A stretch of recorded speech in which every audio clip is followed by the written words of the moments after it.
मैं 3-4 शेड्यूल का श्रेय लेना चाहती हूँ। कुछ इन्वेस्टर लाऊं और ये लोग फिर नोटिफाई करा के पास करा के इंडस्ट्री लगाऊं ताकि मेरे लोगों को रोज़गार मिले। तो सबसे पहले तो मैं उत्तराखंड के लिए, ख़ास तौर से हरिद्वार के लिए 5000 करोड़ का बजट मांगूंगी। और प्राइवेट स्कूलों में इतनी मनमानी फीस लेते हैं, इतनी बेरोजगारी है, रोज़ नोटबंदी है और तमाम प्राइवेट स्कूल के जो लोग हैं वो माँ बापों को नोच रहे। अगर बच्चा एक तो बेरोजगार आदमी है वो कैसे बच्चे को पढ़ाएगा, अनपढ़ रखेगा क्या? सरकारी स्कूल आपने तमाम बंद कर दिए, ये अच्छी बात नहीं है। प्राइवेट स्कूलों को शिकंजा कसना पड़ेगा। नमस्कार, स्वागत है आपका राय न्यूज़ में। मैं आपके साथ संदीप गोयवाल। जैसे कि आप जानते हैं कि भावना पांडे जेसीपी पार्टी की राष्ट्रीय अध्यक्ष हैं और लोकसभा चुनाव में अपना बिगुल बजा चुकी हैं। तो जान लेते हैं कुछ मुद्दों के बात। नमस्कार भावना पांडे जी। भावना पांडे जी, आप पहली बार लोकसभा के चुनाव में कूदे हैं और जिला हरिद्वार में आप सर्वे भी कर रहे हैं। तो क्या सर्वे में आपने पाया है पहले की जो सरकारें थी उनकी क्या कमियां हैं और क्या खामियां हैं? देखो, सरकार की खामियां तो आप लोगों को पता है, मुझसे तो आप लोगों को पता है। फिलहाल जो मैं देख रही हूँ अभी गांव में, जहाँ इतने गरीब किसान हैं जिनको एक टाइम को रोटी है, बेरोजगार बच्चे हैं, युवाओं की तादाद बढ़ी हुई है, लोग बिल्कुल हाल बेहाल है नौकरी से। तमाम मैं देख रही हूँ इतनी ज़मीनें हैं, इतना बड़ा ज़िला है। तो मैं तो कह रही हूँ भगवान ने मुझे इस ज़िले पे भेजा और मैं तो बहुत बहुत धन्यवाद भगवान का भी करती हूँ और सबका करती हूँ कि आज मुझे एक इतनी बढ़िया ज़िला दिया, इतनी बढ़िया लोकसभा दी, मुझे काम करने को मुझे मिलेगा। और मैं चाहती हूँ कि अभी यहाँ पर 5-6 उत्तर प्रदेश की तरह यहाँ पर सरकार चाह रही कि भाई प्राइवेट स्कूल करना। तो मैंने 5-6 जगह जैसे बिहारीगढ़, बुग्गावाला और आपका लक्सर, तमाम जगह पर इन्वेस्टर ला रही हूँ और मैं कोशिश कर रही हूँ, इन्वेस्टरों को दिखा रही हूँ कि आप आइए उत्तराखंड और उत्तराखंड में जगह लीजिए। और सरकार से मैं नोटिफाई की बात करूँगी, सरकार नोटिफाई भी करेगी। और इन्होंने एरिया डेवलप किए हैं और बिल्कुल यूपी के तर्ज पे ये लोग शेड्यूल बनाना चाह रहे हैं। तो मैं चाह रही हूँ कि विकास हो उत्तराखंड का और तमाम मेरे लोगों को रोज़गार मिले, मेरे उत्तराखंड में समस्त लोगों को रोज़गार मिले। जितनी भी इंडस्ट्रियाँ हैं अब तक बाहर के लोगों ने नौकरियाँ की है और ये जो अब लगेंगी, मेरा उनमें सब में ये रहेगा कि उत्तराखंड का ही आदमी नौकरी करेगा, उत्तराखंड के लोकल लोग को कॉन्ट्रैक्ट मिलेगा और सप्लाई उत्तराखंड के लोकल लोग करेंगे।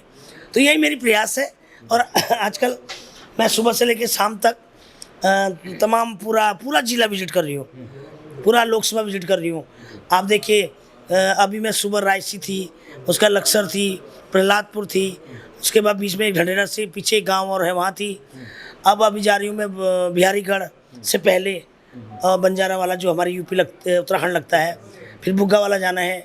तो इतनी सुंदर ज़मीनें हैं, इतना मैंने देखा हरियाली अपने एथल साइड में, इतनी बड़ी बड़ी ज़मीनें हैं। तो हम बहुत कुछ कर सकते हैं। अभी तमाम जैसे दिल्ली के अंदर ओखला इंडस्ट्रियल एरिया में तमाम फैक्ट्रियां बंद हो गई, मैं उनको ला सकती हूँ यहाँ पर अगर सिडकुल नोटिफाई करके परमिशन दे और देगी। अगर विकास करना होगा इनको करना पड़ेगा।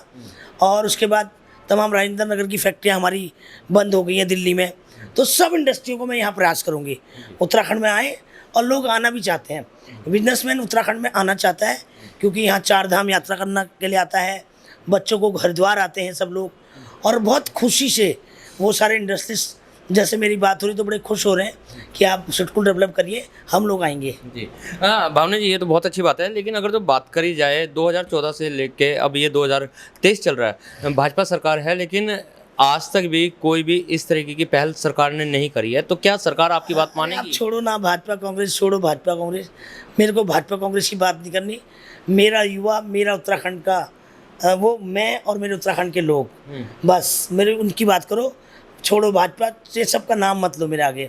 मैंने कि उत्तराखंड के लोगों ने क्या करना, उत्तराखंड की बेटी हूँ, वो बात करो, वो पूछो, आगे क्या करना चाहिए वो पूछिए।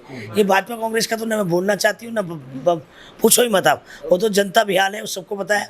इनकी बुराइयां करके कोई फ़ायदा नहीं है, हमें क्या करना है हम उस पर करना चाहिए। भावना जी, जेसीपी पार्टी से आप लड़ रहे हैं सांसद का इलेक्शन और हरिद्वार की जनता ने अगर जो चाहा आपको सांसद, तो आपके मैनिफेस्टो में क्या ऐसे कार्य होंगे जो आप करवाएंगे सबसे पहले? देखिए, सबसे पहले तो मैं अगर हरिद्वार की जनता चाहेगी कि मुझे लोकसभा पहुंचाना, नई लोकसभा में, तो सबसे पहले तो मैं उत्तराखंड के लिए, ख़ास तौर से हरिद्वार के लिए 5,000 करोड़ का बजट मांगूंगी, 5,000 करोड़ का, जिससे कि कुंभ में इतना बड़ा स्नान होता है, लोगों को फैसिलिटी नहीं मिलती है, और तमाम पूरे प्रदेश, देश विदेशों के लोगों की आस्था जुड़ी है। आस्था का सवाल है। आप जगह जगह देखिए, बाथरूम में इतनी गंदगी है, और प्राइवेट लोग ने बाथरूम बनाए, बिल्कुल कोई मैनेजमेंट नहीं है। आप पार्कों को देख लीजिए, आप पार्किंग देख लीजिए, इतनी अस्त व्यस्त है, और ऐसा लगता है, इतना दुखी मन होता है कि जहाँ, और मैं तो मोदी जी से कहना चाहती हूँ कि तमाम इस देश में, पूरे देश विदेश के लोगों की आस्था है। हमारे यहाँ पर 3 प्रकार के संस्कार होते हैं, 3-4 प्रकार के हमारे यहाँ पर संस्कार होते हैं। तो कम से कम हरिद्वार को डेवलप होना चाहिए। 100% अगर मैं पार्लियामेंट पहुंची, तमाम सीवरेज प्लांट नहीं है, नदियों में तमाम आए दिन देखते हो आप, क्या कहते हैं, सीवर नदियों में जाता है, गंदगी नदी नालों में, और नदी के किनारे झुग्गी झोपड़ियाँ बसी हैं, उनको बाहर बसाइए आप। आपने क्यों बसने दी? और अब आप घर तोड़ रहे हैं, आए दिन इंक्रोचमेंट तोड़ रहे हैं। एक तो वो गरीब लोगों ने घर बना दिए, ऊपर से आप उनको तोड़ रहे हो। वो जब बनने थे तभी क्यों बनने दिए? उन गरीबों का तो दोनों तरफ से नुकसान है ना। आज पूरी ज़िंदगी कमाई उन्होंने लगाई, और उसके आज आप तोड़ रहे हो। रिश्वत दे के लगाई, पहले आपने बनने क्यों दिया, और अब आप क्यों तोड़ रहे हैं? तो ये बहुत सारी चीज़ें हैं। अगर मुझे हरिद्वार की जनता ने बनाया, एक तो मैं इंडस्ट्रियाँ इतनी ला दूंगी यहाँ पर कि मेरे घर का एक बच्चा बेरोजगार नहीं होगा, उत्तराखंड का एक बच्चा बेरोजगार नहीं होगा, और हरिद्वार लोकसभा का तो एक भी बच्चा बेरोजगार नहीं होगा। हर तरह से उनको रोजगार मिलेगा। जैसे कल को इंडस्ट्रियाँ बनेगी, इंडस्ट्रियों में फैक्ट्रियों के ठेके ले सकते हैं, कल रेता सप्लाई कर सकते हैं, सीमेंट सप्लाई कर सकते हैं, लोहा सप्लाई कर सकते हैं, और सब पेंटिंग का करते हैं। तो बहुत सारे डायरेक्ट इनडायरेक्ट रोजगार मिलेंगे। और मैं चाहती हूँ कि इस लोकसभा में चुनाव से पहले मैं 3-4 शेड्यूल का श्रेय लेना चाहती हूँ। कुछ इन्वेस्टर लाऊं, और ये लोग फिर नोटिफाई करा के, पास करा के इंडस्टर लगाऊं, ताकि मेरे लोगों को रोज़गार मिलेगा। मैं वादा नहीं करती, न मैं वादा करूँगी, मैं काम करूँगी, और काम के बदले वोट लूँगी। एक तो देखिए, आपने हमारे यहाँ के खिलाड़ी देखे होंगे, तमाम इतना बड़ा नाम रोशन कर रहे हैं। जैसे अभी हमारा ऋषभ पंत हो गया, आकाश माधवाल हो गया, तो इनके लिए एक स्टेडियम होना चाहिए। आज उत्तराखंड के अंदर बहुत सारी प्रतिभाएं हैं, इतनी हमारी क्रिकेट टीम है, और अभी मैं शायद 4-5 महीने के बाद मैं सारे क्रिकेट वालों से मिलके इनको मैच और इनके लिए सुविधा कराऊंगी। और स्टेडियम की मेरी डिमांड है, सरकार से मेरी डिमांड है कि अच्छा स्टेडियम क्रिकेट के लिए बनाएं। और इसी तरह जैसे शिक्षा का है, शिक्षा आज देखिए, प्राइवेट स्कूल इतने ज़्यादा हो गए हैं, प्राइवेट स्कूल, और प्राइवेट स्कूलों में इतनी मनमानी फीस लेते हैं, इतनी बेरोजगारी है, रोज़ नोटबंदी है, और तमाम प्राइवेट स्कूल के जो लोग हैं वो माँ बापों को नोच रहे गिद्धों की तरह नोच रहे हैं। ये बंद होना चाहिए। एक फीस का स्ट्रक्चर होना चाहिए। आज ड्रेस हर साल बदलते हैं, हर साल किताबें बदलते हैं, ताले लगाओ ऐसे स्कूलों को, प्राइवेट स्कूलों को, और आप फीस कम करिए। अगर बच्चा, एक तो बेरोजगार आदमी है, वो कैसे बच्चे को पढ़ाएगा? अनपढ़ रखेगा क्या? सरकारी स्कूल आपने तमाम बंद कर दिए, ये अच्छी बात नहीं है। प्राइवेट स्कूलों को शिकंजा कसना पड़ेगा, प्राइवेट स्कूलों की फीस कम करनी पड़ेगी, ड्रेस कोड एक होना चाहिए। आप हफ्ते में 2 तरह की बार ड्रेस बदलवाते हैं, उसके बाद जाके माँ बापों से हर साल का करिकुलम चेंज कराते हैं। तो ये गलत है, और इस पर अंकुश लगाया जाए, वरना इन स्कूलों को ताले लगाने का प्रयास हम करेंगे। जी, बहुत बहुत धन्यवाद।